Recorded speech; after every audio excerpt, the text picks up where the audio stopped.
करिया बा तोहार दिलवा हो सजनी,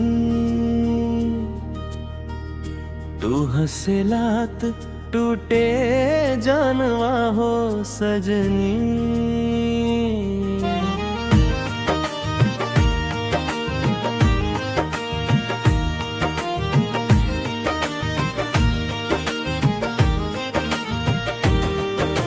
नैना के जादू चलावेलू धीरे धीरे, हमरा के बना दिहल दीवाना हो सजनी। गली गली तोहरे चर्चा बा, दिलवा में उठेला दर्द नया।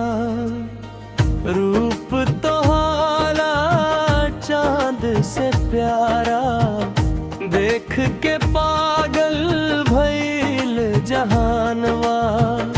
तोहरे खातिर जागी रतिया, लिखी रोज नया अफसानवा।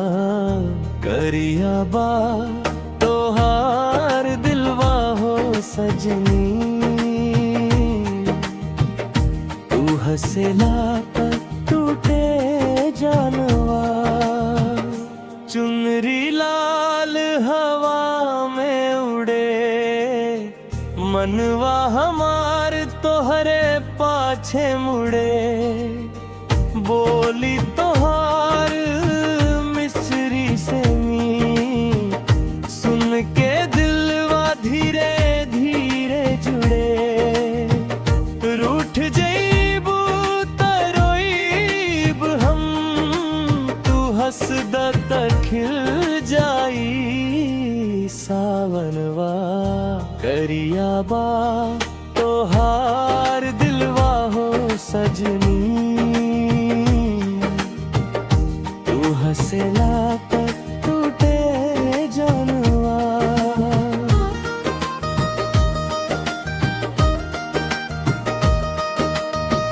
बीच कारे पुसकलो जानू, तोहरे बिना लागे सुना संसार। तोहरे खातिर दिलवा बा बेकरार। मोबाइल पर फोटो तोहार देखी रात भर, नाम तोहार लिखी हम 1000 बार। बरखा में भींजे के मन करे, तोहरे संग घूमे के मन करे।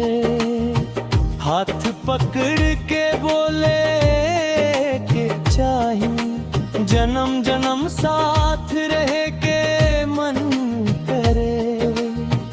सपना में आवेलू रोज तू, बन गईलू दिल के अरमानवा।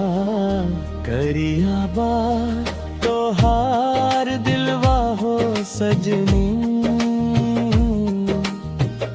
तू हंसला पर टूटे जानवा।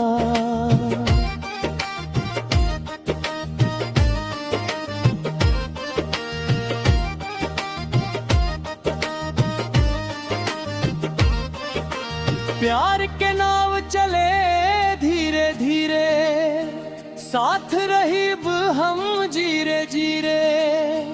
दुनिया चाहे कुछ कहे,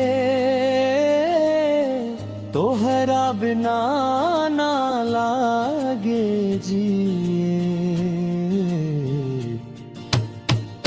आजा दिलवा से दिल मिला जा, पूरा करदा प्रेम कहानीवा।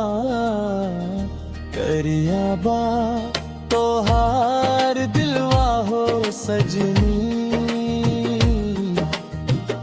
तू हंसला